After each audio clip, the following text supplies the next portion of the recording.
मेरा नाम शंकर है और मैं एक छोटे से गांव शिवपुर उत्तर प्रदेश का रहने वाला हूँ।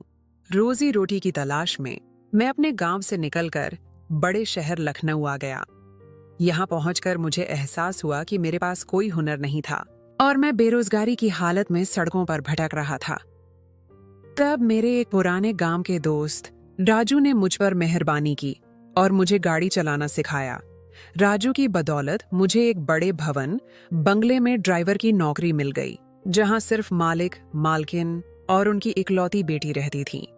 मालिक का नाम शेठ धर्मवीर सिंह था और वह शहर के जाने माने व्यवसायी थे। उनकी पत्नी मालकिन दुर्गा देवी भी बहुत नेक और परहेजगार थीं। मालिक ने मुझे अपनी बेटी की गाड़ी पर ड्राइवर के तौर पर रखा।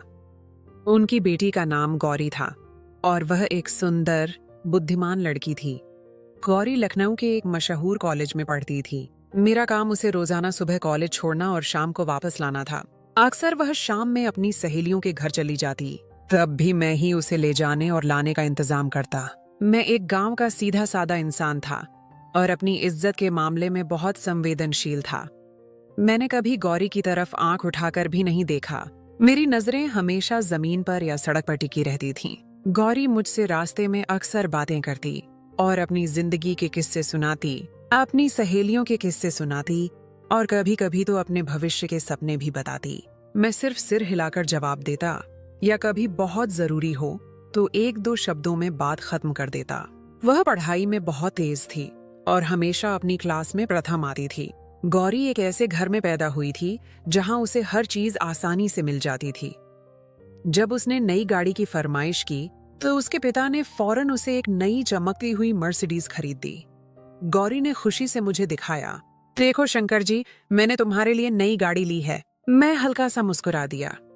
उसकी इस बात में एक मासूम सी शरारत थी। गौरी अक्सर बातों बातों में मुझे छेड़ती और मुझसे बेतकल्लुफ होने की कोशिश करती, लेकिन मैं हमेशा अपनी सीमा में रहता। कभी उसे यह महसूस न होने देता कि मैं उसकी किसी बात का गलत मतलब निकाल रहा हूँ। वह जब भी खरीदारी करने जाती, मेरे लिए और मेरी छोटी बहन के लिए कुछ न कुछ जरूर लाती, क्योंकि उसे मालूम था कि मेरी छोटी बहन लक्ष्मी की शादी होने वाली थी। वह एक बार मेरी बहन के लिए एक खूबसूरत सा लहंगा लेकर आई और बोली, शंकर जी, यह लक्ष्मी के लिए है, कहना गौरी दीदी ने दिया है। मैं उसके व्यवहार और आदतों से बहुत प्रभावित था, लेकिन मुझे क्या खबर थी कि यही गौरी एक दिन मेरे चरित्र को दागदार कर देगी। एक अप्रत्याशित मोड़ और अनिश्चित परिस्थितियां। गौरी की कम उम्र में ही शादी तय हो गई थी और वह जल्द ही अपनी मौसी के बेटे से ब्याही जाने वाली थी। उसके होने वाले पति का नाम राजेश था।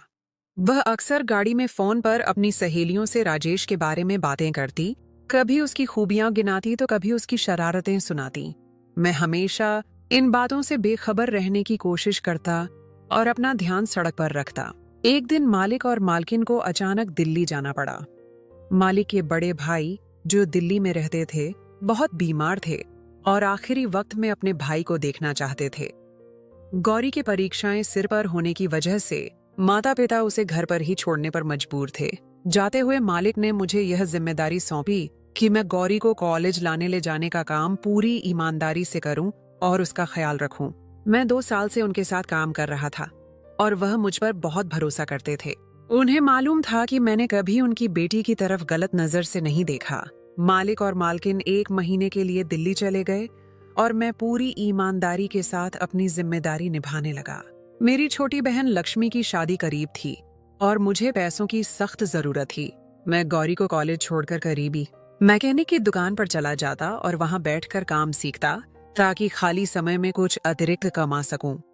मेरी छुट्टी रात 8 बजे हो जाती थी और मैं चाहता था कि उसके बाद मैकेनिक की दुकान पर बैठकर और काम करूं, ताकि जल्द से जल्द अपनी बहन की शादी के लिए पैसे जमा कर सकूं। जब मालिक घर पर नहीं होते थे तो मुझे जल्द छुट्टी मिल जाती, क्योंकि गौरी ज्यादातर घर में ही रहती थी। देखते ही देखते 1 महीना गुजर गया। मालिक के बड़े भाई जिंदगी की बाजी हार गए। उसी रात गौरी का मुझे फोन आया। उसने कहा कि उसकी तबीयत ठीक नहीं है और मुझे फौरन उसके पास आना चाहिए, शायद डॉक्टर के पास जाना पड़े। गौरी की बात सुनकर मैं परेशान हो गया। रात के इस पहर बंगले के अंदर जाना उचित नहीं था, लेकिन बीमारी की हालत में, खासकर ताऊ जी की मौत के गम में, मैं गौरी को अकेला नहीं छोड़ सकता था। मैंने अपने दिल पर पत्थर रखकर बंगले के अंदर कदम रखा। मैं पूरी रात उसके साथ रहा और उसका ख्याल रखता रहा। वह तेज बुखार में तप रही थी और आधी बेहोशी की हालत में थी। मैं सुबह तक उसके पास बैठा रहा। जब उसकी हालत कुछ बेहतर हुई तो मैं वापस अपने क्वार्टर में चला आया। उस रात मैंने गौरी को एक भगवान कृष्ण की मूर्ति दी थी जो मेरे पास हमेशा रहती थी, और कहा था कि इसको अपने पास रखना, ये तुम्हारी रक्षा करेगी और तुम्हें सुकून देगी। एक नया आरोप और हैरान कर देने वाली सच्चाई। समय तेजी से गुजरता रहा और उस दिन के बाद से गौरी की तबीयत कुछ ठीक नहीं रहने लगी। वह बहुत खोई खोई सी रहने लगी। मुझे लगा शायद वह अपने माता पिता की जुदाई में परेशान है। उसके कॉलेज के नतीजे भी प्रभावित होने लगे थे। टीचर्स ने भी घर पर शिकायत की कि गौरी पढ़ाई में ध्यान नहीं दे रही। मालकिन ने फोन पर मुझसे पूछा कि क्या गौरी ठीक है, तो मैंने उसे यह कहकर टाल दिया कि वह अपनी पढ़ाई को लेकर परेशान है। लेकिन मुझे क्या खबर थी कि हकीकत कुछ और ही थी। मालिक ने और 1 महीना अपने भाई के बच्चों के पास गुजारा और पूरे 2 महीने बाद वह दोनों घर वापस आए। मैं उन्हें देखकर बहुत खुश हुआ, लेकिन उस वक्त मेरे पैरों तले जमीन खिसक गई जब मालिक ने पास पड़ा डंडा उठाकर मुझे बुरी तरह पीटना शुरू कर दिया। वह मुझे भला बुरा कहते जा रहे थे और मारते जा रहे थे। मुझे समझ नहीं आ रहा था कि मुझसे ऐसी कौन सी गलती हो गई है कि मालिक इस कदर गुस्से में हैं कि मेरी बात भी सुनने को तैयार नहीं। और जब मुझे पूरी बात पता चली तो ऐसा लगा जैसे किसी ने मेरे पैरों तले जमीन खींच ली है। गौरी ने मुझ पर यह आरोप लगाया था कि मैंने उसके साथ जबरदस्ती की है और वह गर्भवती है, और उसने डर के मारे यह बात अपने माता पिता को फोन पर नहीं बताई ताकि मैं उसे कोई नुकसान न पहुंचा सकूं। ये सुनकर मेरे दिल पर मानो बिजली गिर पड़ी। मैंने हैरत से गौरी को देखा जो कमाल से झूठ पर झूठ बोल रही थी। उसके चेहरे पर कोई शर्मिंदगी नहीं थी, बल्कि एक रहस्यमयी सी खामोशी छाई हुई थी। मैं तो गौरी को बहुत ही सीधा सादा और मासूम समझता था, लेकिन उसने तो मेरे चरित्र को ही दागदार कर दिया था। कोई मेरी बात सुनने को राजी नहीं था और गौरी अपने झूठ से पीछे हटने को तैयार नहीं थी। वह कह रही थी कि जिस रात ताऊ जी का निधन हुआ उसकी तबीयत ठीक नहीं थी। उसने मुझे कमरे में बुलाया था। उसे लगा था कि शायद उसे डॉक्टर की जरूरत है, लेकिन मैं अस्पताल ले जाने की बजाय उसके साथ गलत काम कर बैठा। मालिक ने पुलिस को बुलाकर मुझे जेल में डलवाने का फैसला किया, लेकिन गौरी ने उन्हें रोक दिया। उसने अपने पिता से कहा कि ऐसा करने से उनकी इज्जत पर आंच आएगी। गौरी के पिता ने मुझे नौकरी से निकाल दिया और मैं बहुत परेशान था। मेरे पास करने के लिए कोई काम नहीं था और इतनी जल्दी मुझे दूसरी नौकरी भी नहीं मिल रही थी, जबकि मेरी बहन लक्ष्मी की शादी सिर पर आ गई थी। मैं मालिक के दिए हुए सर्वेंट क्वार्टर में रहता था और अब मेरे पास रहने के लिए भी कोई जगह नहीं थी। मैंने मालिक से बहुत मिन्नतें की, हाथ जोड़े, यहाँ तक कि अपने माता पिता की कसम खाई कि मैं बेगुनाह हूँ, लेकिन सब बेसूद। उनके कान पर जूं तक नहीं रेंगी। एक मजबूरी का रिश्ता और खुलासे। इसीलिए मैं मजबूर होकर दोबारा मालिक के द्वार पर गया और उन्हें अपनी बेगुनाही का यकीन दिलाना चाहा। लेकिन उन्होंने मेरे सामने ऐसी शर्त रखी कि मेरे होश उड़ गए। मालिक ने मुझसे कहा, तुम्हें गौरी से कुछ महीने के लिए विवाह करना होगा। जब बच्चे का जन्म हो जाए तो फिर तुम उसे छोड़कर चले जाना। हमने बच्चा गिराने की बहुत कोशिश की, लेकिन सब डॉक्टरों ने यही कहा कि इस प्रक्रिया में गौरी को खतरा हो सकता है और मैं अपनी इकलौती बेटी को खोना नहीं चाहता। गौरी का मंगेतर राजेश भी उसे छोड़कर चला गया है और इससे पहले कि समाज में हमारी बदनामी हो, हम गौरी को तुम्हारे साथ विदा कर देंगे और तुम उसे अपने साथ अपने गांव ले जाना। जब बच्चे का जन्म हो जाएगा तो उसके बाद हम गौरी को वापस ले लेंगे।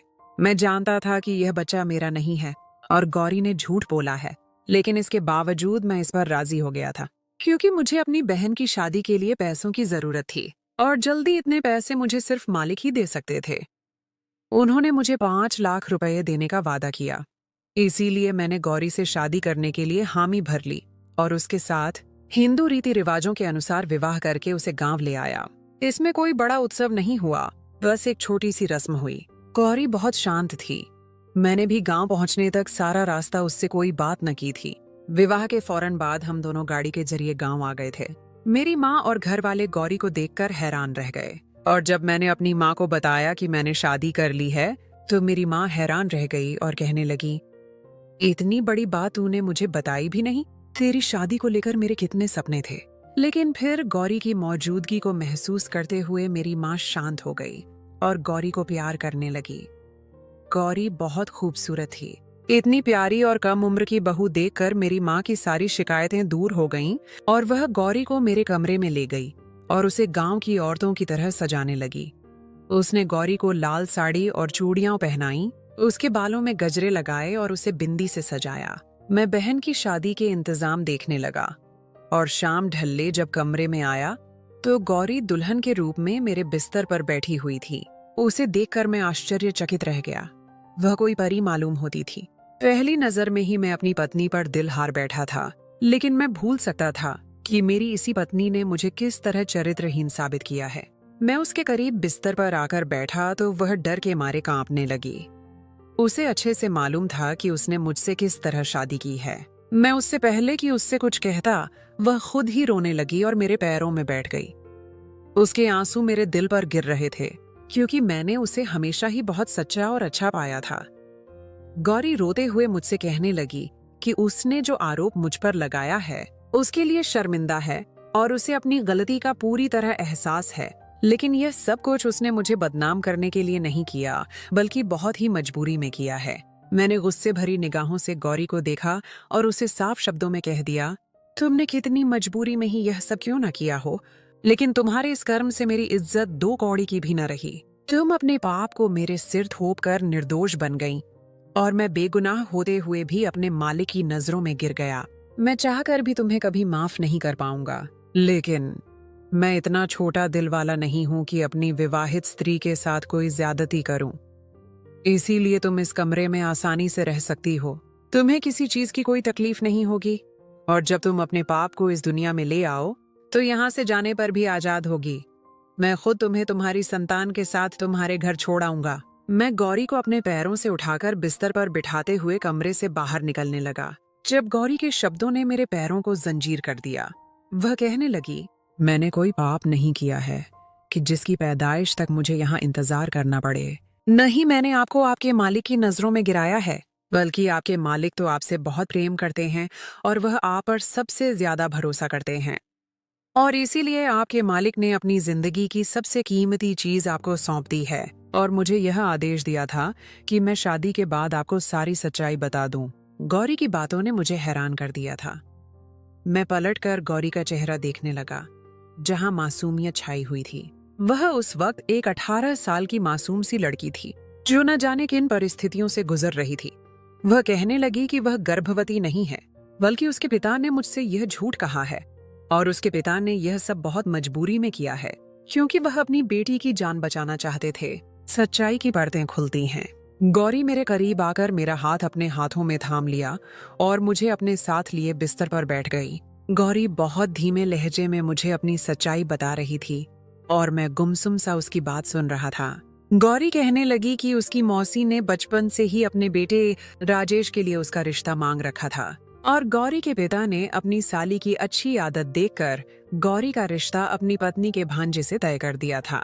हिंदू धर्म में ऐसे रिश्ते बहुत आम हैं और इसमें कोई बुराई भी नहीं है, लेकिन समय गुजरने के साथ साथ गौरी के पिता को अपनी गलती का एहसास हुआ, क्योंकि गौरी का मंगेतर राजेश माता पिता का इकलौता बेटा होने की वजह से बहुत ही ज्यादा बिगड़ चुका था। उसके पास न ही पैसे की कमी थी और न ही कोई रोक टोक करने वाला था।